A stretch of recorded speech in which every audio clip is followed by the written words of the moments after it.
पुनर्जन्म पार्ट 2। पूरी कहानी जानने के लिए पहला पार्ट जरूर देखें, लिंक डिस्क्रिप्शन बॉक्स में है।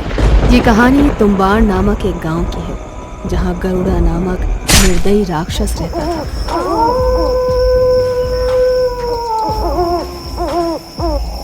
तुम्बाड़ गांव में लड़कियों का नामो निशान ही नहीं था, क्योंकि गरुड़ा और उसकी सेना गांव में पैदा होने वाली हर लड़की को उठा लेते, उन्हें पालते पोसते और अपनी शारीरिक जरूरतों को पूरा करते।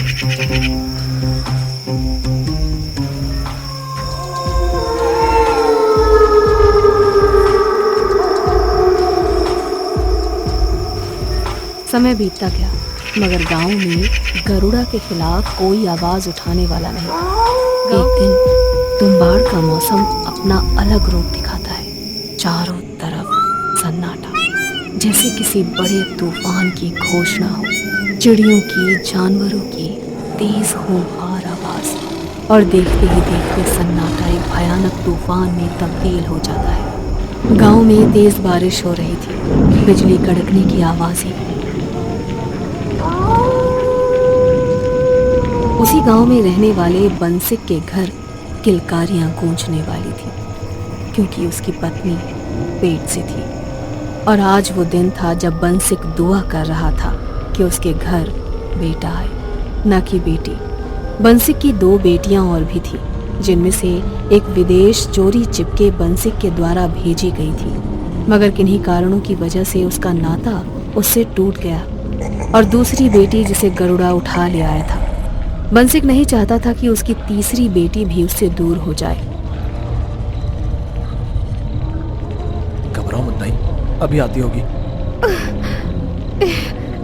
जी, बहुत दर्द हो रहा है जी। धीरे आवाज करो, गरुड़ा सुन लेगा।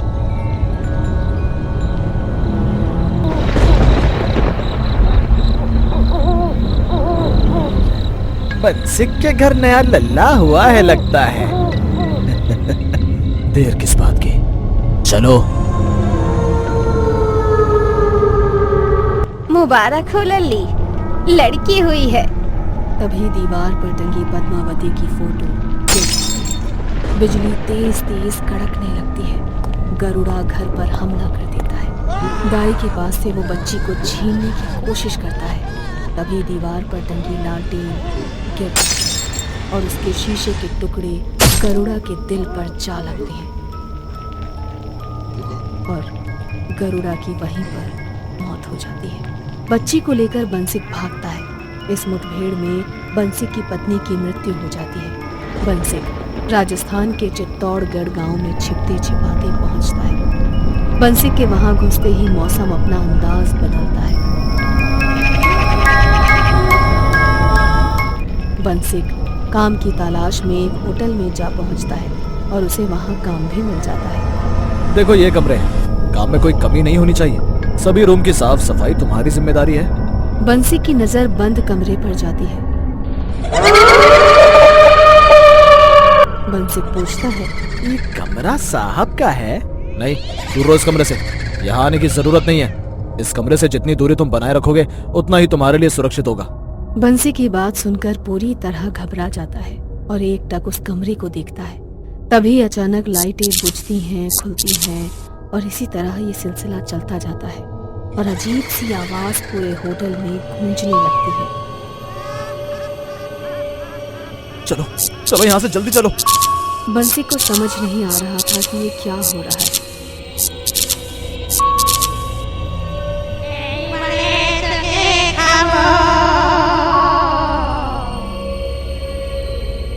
बीस साल बाद। इतने साल हो गए मेरे भाई की मौत का बदला पूरा नहीं हुआ। आखिर कहाँ है बंसिक, पता लगाओ। कहने को तो वो मेरी बहन है, मगर मेरे पिता बंसिक से झगड़ा कर तुमसे शादी करी, और तुम हो कि अपने भाई का बदला नहीं ले पाए। मुझे ही कुछ करना होगा। मेरी एक बहन को बाहर विदेश भेजा है मेरे पिता ने, वही काम आ सकती है हमारे। करवाओ छानबीन। गरुड़ा का भाई अधीरा बंसिक के परिवार को चारों तरफ ढूंढ रहा था। दूसरी ओर बंसिक अपने परिवार के साथ चित्तौड़गढ़ एक होटल में नौकरी करते हुए अपने परिवार का गुजारा कर रहा था। कहने को बंसिक अपने गांव से दूर सुरक्षित था, मगर ये सब देखने में दूर से ही अच्छा लग रहा था। एक दिन पद्मी अपने कमरे में आराम कर रही होती है, तभी दीवार पर टंगी तस्वीर एक एक करके गिरनी शुरू हो जाती है। पद्मी घबराकर अपनी आंखें बंद कर लेती है। आंखें बंद करते ही उसे अजीबोगरीब आवाजों का सामना करना पड़ता है। ये अजीबोगरीब आवाजें और तस्वीर गिरना कोई नया नहीं था। अक्सर पद्मी के साथ ऐसा होता आया था। पद्मी अपने पिता से कई बार बोल चुकी थी कि उसे यहाँ नहीं रहना, लेकिन पैसे की तंगी के कारण उन्हें यहाँ रहना ही पड़ा था। बंसिक अपनी बेटी को लेकर बहुत चिंतित था। एक दिन पद्मी अपना काम करते हुए उस बंद दरवाजे के सामने से गुजरती है। तभी दरवाजे के उस पार से आवाज सुनाई देती है, जैसे कोई उसे बुला रहा है। पद्मी धीरे धीरे दरवाजे की ओर बढ़ती है। आवाज बढ़ती ही जाती है। बाहर का मौसम खराब हो चुका था, बिजली कड़कने लगी थी। पद्मी बस गेट खोलने ही वाली थी कि तभी लाइट चली जाती है और एक तेज आवाज में होटल का मैनेजर उसे बोलता है, तुमसे कितनी बार कहा है इस दरवाजे से दूर रहो। मगर मालिक, कोई मुझे बुला रहा है इस दरवाजे के पीछे से। अपने काम पर ध्यान दो, ज्यादा दिन जी पाओगी। पद्मी को खिड़की के शीशे में एक खूबसूरत औरत महारानी का भेष पहने हुए दिखाई देती है। पद्मी भागकर खिड़की की ओर जाती है, तभी वो महारानी गायब हो जाती है। पद्मी के चेहरे पर पसीना साफ देखा जा सकता था। पद्मी घबराती हुई अपने कमरे में चली जाती है, अपनी आंखें बंद कर लेती है और आंखें बंद करते ही उसे कुछ अजीब सा दिखाई देना शुरू हो जाता है, जैसे कोई पिछली यादें उसे याद आ रही हैं। अजीबोगरीब आवाज, वो खिड़की वाली औरत। अचानक पद्मी के कंधे पर एक हाथ आता है और वो बहुत तेज चिल्लाती है, बेटा क्या हुआ, डरी क्यों हो? पिताजी, वो औरत, वो आवाज, मैं यहाँ नहीं रहना चाहती पिताजी। पद्मी रोते हुए अपनी दास्तां बताती है। बेटा तुम ज्यादा ना सोचो, यहाँ रहने के सिवा हमारे पास कोई रास्ता भी नहीं है।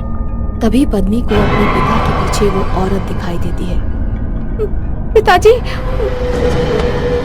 पीछे। बंसिक पीछे की ओर मुड़ता है, मगर वहाँ कोई नहीं होता। क्या हुआ, क्या है पीछे? वो औरत, वो महारानी, मैं उसे जानती हूँ, मगर कैसे, मुझे कुछ समझ नहीं आ रहा पिताजी। उधर गरुड़ा का भाई अधीरा अपने भाई का बदला लेने के लिए पद्मी की दोनों बहनों को इकट्ठा कर प्लान बनाता है।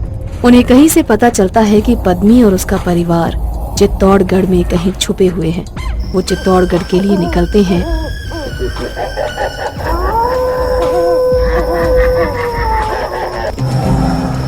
और संयोग से उसी होटल में रुकने का बंदोबस्त करते हैं। रात का समय था। अधीरा और दोनों बहनें होटल में घुसते हैं। होटल में घुसते समय अधीरा का पैर रुक जाता है और वो नीचे गिर जाता है। उसके नीचे गिरते ही दोनों बहनों को ऐसा लगता है कि कोई साया उनके पीछे से गुजरा। जैसे ही वो होटल को देखते हैं, उनकी आंखों के सामने काला साया छा जाता है और अजीब सा कुछ दिखाई देने लगता है। अधीरा कोशिश करके वापस उठता है और कमरे में आराम करने के लिए चला जाता है। कमरे की साफ सफाई करने के लिए पद्मी रूम में जाती है। तभी उसे कोई धक्का देता है और रूम के बाहर फेंक देता है। रूम के पर्दे तेजी से हिलने लगते हैं। पद्मी पूरी तरह से घबरा जाती है और राम नाम लेते हुए रूम के अंदर प्रवेश करती है।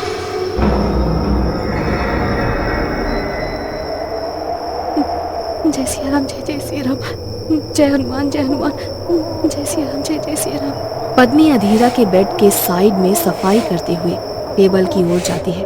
उसके पीछे से एक साया गुजरता है। जब वो पीछे मुड़ती है, वहाँ कोई नहीं होता।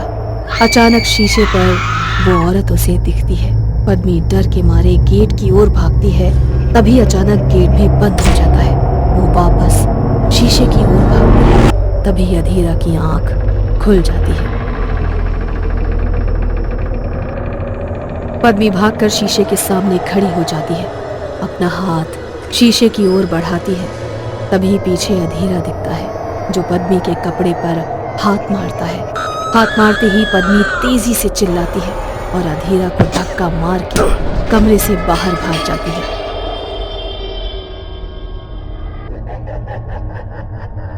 टीना, मीना, जल्दी, बंसिक का परिवार यही है। पद्मी अपनी जान बचाते हुए भागती है और चारों तरफ से अधीरा ने उसे घेर लिया था। एक और पद्मी की बहन, एक और अधीरा और बीच में पद्मी।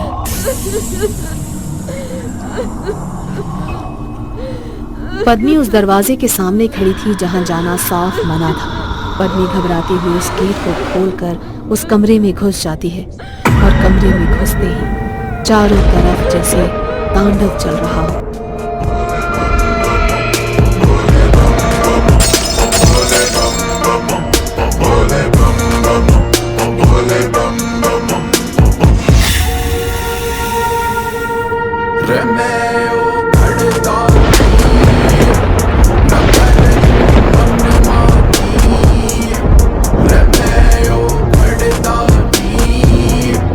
एक खुफिया सुरंग से नीचे की ओर भागती है। भागते हुए वो अपने सामने तिजोरी देखती है। तिजोरी देखते ही उसे अपने सामने वो महारानी दिखती है। उसे चारों तरफ उसी शक्ल की औरत दिखाई देने लगती है। पद्मी को सब कुछ याद आ जाता है। पद्मी का भेष अब बदल चुका था। दूसरी ओर अधीरा गेट खोलने की कोशिश करता है। तभी अचानक पद्मी गेट खोल देती है। पद्मी का अलग पहनावा देख सब चौंक जाते हैं। पद्मी तेज आवाज में बोलती है, तुम्हारा ही इंतजार था। इतने साल मैंने इंतजार किया। आज तुम्हारी मौत ही मेरी आत्मा को शांति देगी। पागल लड़की, क्या बोल रही है? सच बोल रही हूँ। आज से कई साल पहले मुझे यहीं इसी कमरे में मार दिया गया, वो भी मेरी बहनों द्वारा। मेरी आखिरी इच्छा थी नारी की रक्षा। उस जन्म में तो नहीं कर पाई, मगर आज ये पूरी होगी।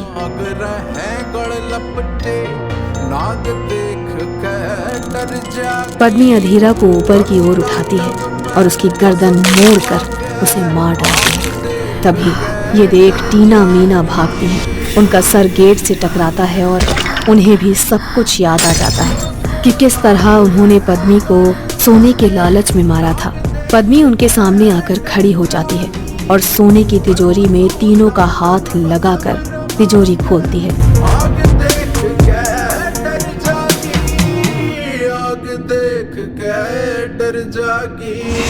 मैं इतने साल तड़पती रही, भटकती रही। ये मेरा पुनर्जन्म है। मेरी आत्मा को शांति नारी की रक्षा करके ही मिलेगी और आज ये सफल रहा। हमें माफ कर दो, हमने लालच में ये सब किया। हाँ, हमने लालच में ही ये सब किया था। नहीं, मैं तुम्हें एक बार माफ कर चुकी और तुम धोखेबाज हो। बंसिक को छोड़ तुम उसे मरवाने की साजिश रच रही थी। तुम्हारी मौत तय है। पीछे छुपकर बंसिक रोते हुए सब देख रहा था। पद्मी दोनों बहनों को मारकर अमर हो जाती है और जाते जाते तेज आवाज में चिल्लाती हुई कहती है, मेरा जीवन आज सफल हुआ। नारी को बचाना मेरा कर्म है। और हाँ, सोना तुम्बाड़ गांव में नारियों के लिए प्रयोग किया जाएगा। अब तुम्बाड़ गांव नारी जननी गांव होगा। गरुड़ा और अधीरा जैसे लोगों का वध करने के लिए मैं हर जन्म नया रूप लेकर आऊंगी। ये सब देख बंसिक पानी पानी हो जाता है।